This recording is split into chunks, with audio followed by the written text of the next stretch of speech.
Bonjour, dans cette vidéo nous allons voir la dernière partie des péripéties et aussi le rebondissement. Alors si dans la vidéo précédente nous avons vu deux parties des péripéties, c'est-à-dire les parties qui correspondent aux négociations du couple du Bière avec d'une part la famille des Tuvache qui ont refusé de donner leur fils en adoption, ensuite avec la famille des Valin qui vont finir par donner leur fils Jean Valin en adoption. Là, vous avez l'après le départ de Jean Valin. C'est-à-dire, que va-t-il se passer après le départ de Jean Valin?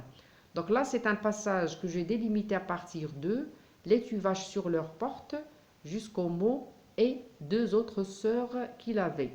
Alors l'objectif de cette leçon, c'est connaître quelques techniques narratives comme l'ellipse, le sommaire et la pause descriptive. Donc on va essayer de lire encore une fois ensemble ce passage et on va essayer de voir le contenu ou bien les idées contenues dans cet extrait. Donc on n'entendit plus du tout parler du petit Jean Valin. Les parents chaque mois allaient toucher leurs 120 francs chez le notaire et ils étaient fâchés avec leurs voisins parce que la mère Tuvache les agonisait d'ignominie, répétant sans cesse de porte en porte qu'il fallait être dénaturé pour vendre son enfant, que c'était une horreur, une saleté, une corromprie.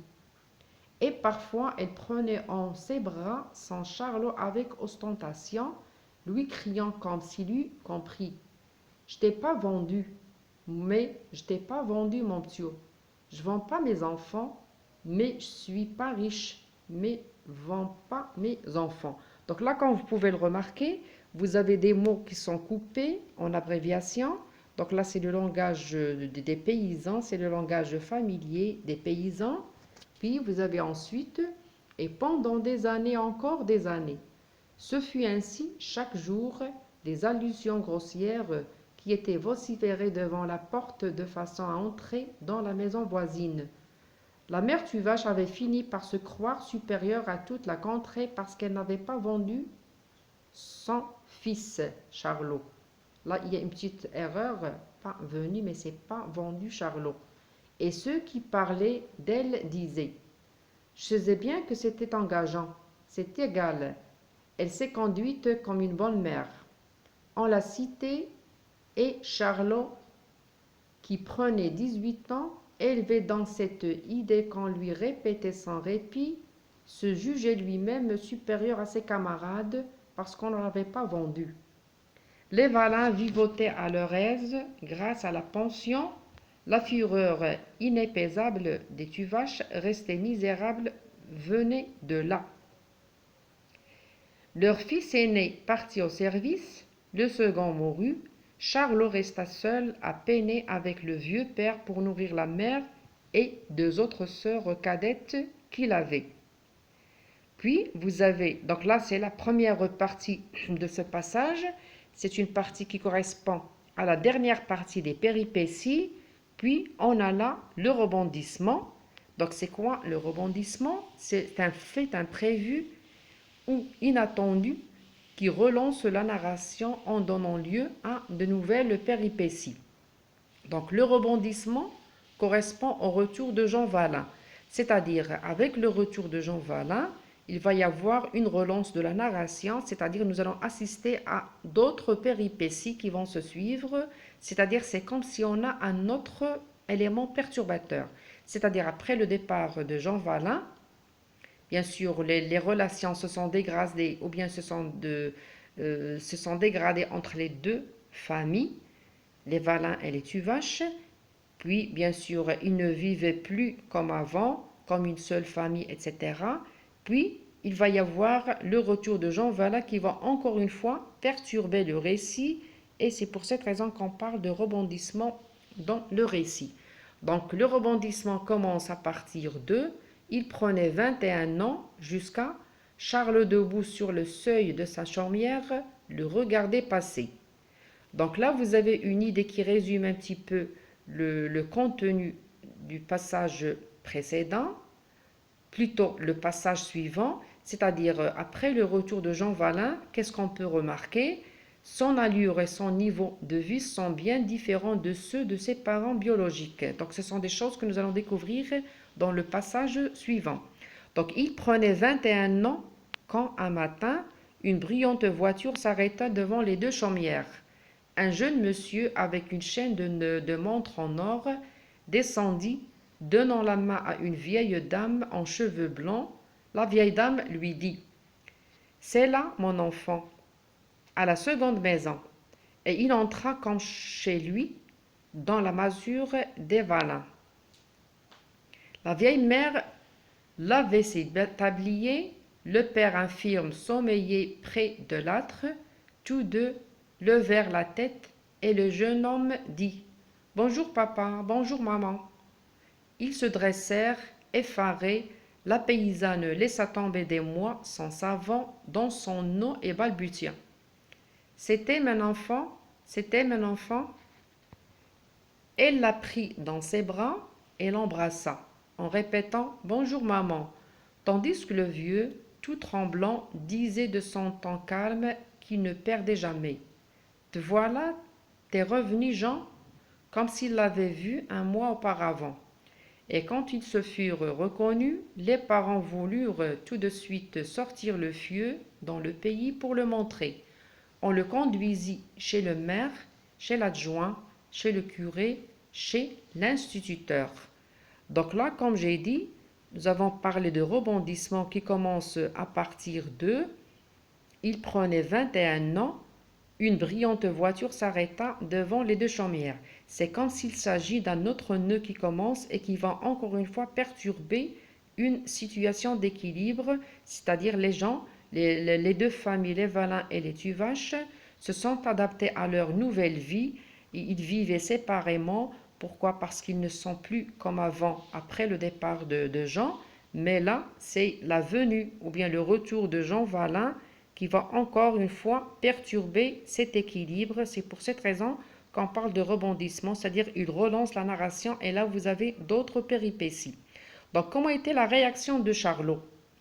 Il était debout sur le seuil de sa maison et il regardait. Donc c'est le début. Donc là nous avons affaire au début de la situation finale. C'est pas la situation finale, mais juste le début de la situation finale. Donc là c'est un passage qui nous prépare à cette situation finale. Donc là vous avez jaloux. Charlot regrette la décision de ses parents, leur fait des reproches. Donc là c'est une idée qui résume le contenu de ce passage, de ce dernier passage que je vais vous lire. Donc Charlot, debout sur le seuil de sa chaumière, le regardait passer. Le soir au souper, il dit au vieux: Faut-il que vous ayez été sot pour laisser prendre le petit au Valin? Sa mère répondit obstinément: Je voulions point vendre notre enfant. Le père ne disait rien. Le fils reprit: C'est pas malheureux d'être sacrifié comme ça. Alors le père Tuvache articula d'un ton coléreux: Vas-tu pas nous reprocher de t'avoir gardé? Et le jeune homme brutalement: Oui, je vous le reproche, que vous n'êtes que des niants. Des parents comme vous, ça fait le malheur des enfants. Que vous méritiez que je vous quitte, que vous mériteriez que je vous quitte. La bonne femme pleurait dans son assiette. Elle gémit tout en avalant des cuillerées de soupe dont elle répandait la moitié. Tuez-vous donc pour élever des enfants. Alors le gars, rudement: J'aimerais mieux n'être point né que d'être ce que je suis. Quand j'ai vu l'autre, tantôt mon sang n'a fait qu'un tour, je me suis dit, voilà ce que je serai maintenant.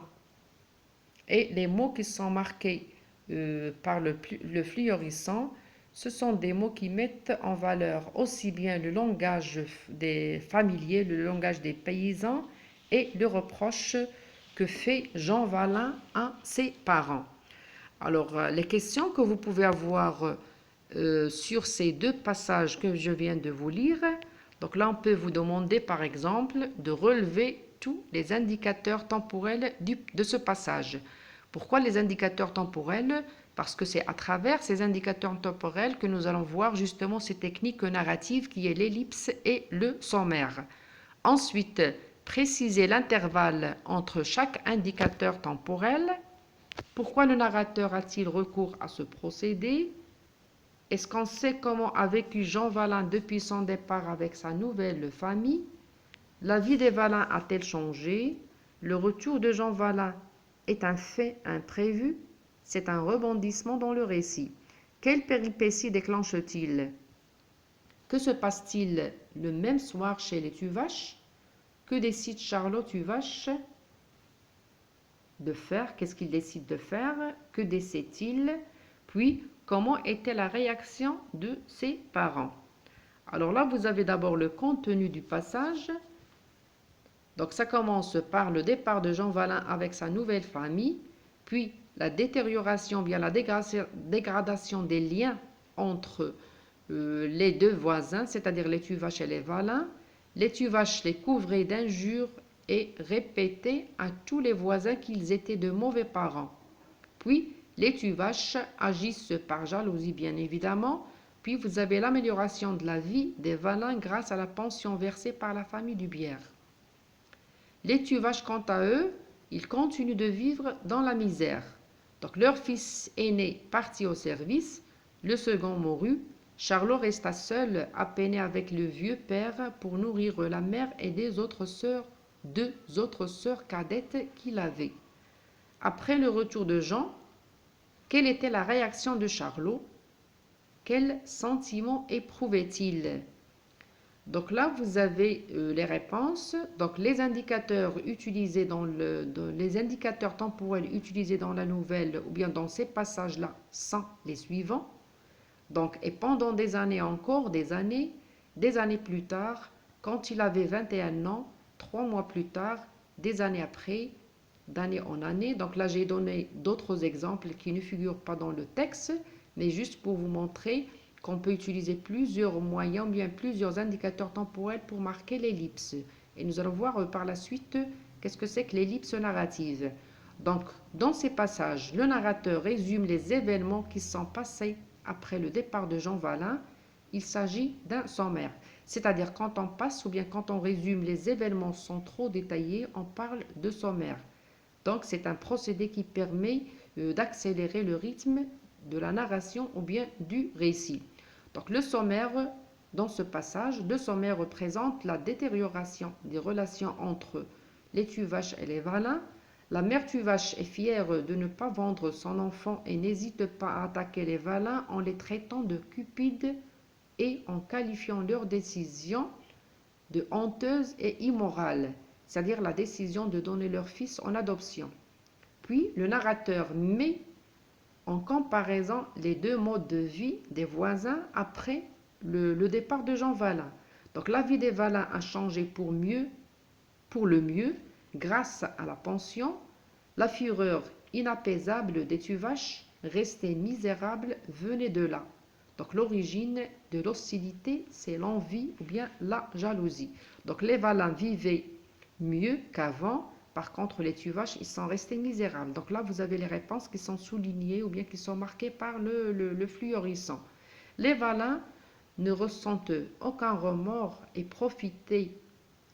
profitent de la situation. Le retour de Jean Valin est un événement inattendu. Il s'agit donc d'un rebondissement introduit par l'indicateur temporel un matin. Aussi la réaction des parents et leur émoi confirment que ce retour est inattendu. Ils se dressèrent effarés, la paysanne laissa tomber son savon. Donc là, vous avez des phrases qui montrent bien évidemment qu'il s'agit d'un rebondissement. Les parents ne s'attendaient pas au retour de leur fils. Et là, vous avez leur réaction, la réaction des parents. Et c'est pour cette raison que nous avons dit qu'il s'agit d'un rebondissement. Pourquoi? Parce qu'il s'agit d'un fait imprévu ou bien inattendu et qui va bousculer une autre fois l'équilibre du récit. Et donc, il va le relancer. Il va nous donner d'autres péripéties ou bien une autre succession d'événements. Donc, ce sont ces indicateurs temporels qui marquent l'ellipse narrative, c'est-à-dire les indicateurs temporels dont on a parlé auparavant. Et là, vous avez l'explication, bien la définition du mot ellipse et sommaire. Donc, l'ellipse ou bien le sommaire, c'est quand le narrateur passe sous silence une période plus ou moins longue de l'histoire racontée. On dit qu'il y a une ellipse narrative. Et bien sûr, il y a les indicateurs temporels qui permettent de l'exprimer. C'est-à-dire, on peut dire par exemple des années plus tard, ou bien quand il a eu 21 ans, ou bien à l'âge de 21 ans, etc. Donc, toutes ces expressions-là, bien tous ces indicateurs temporels marquent l'ellipse narrative.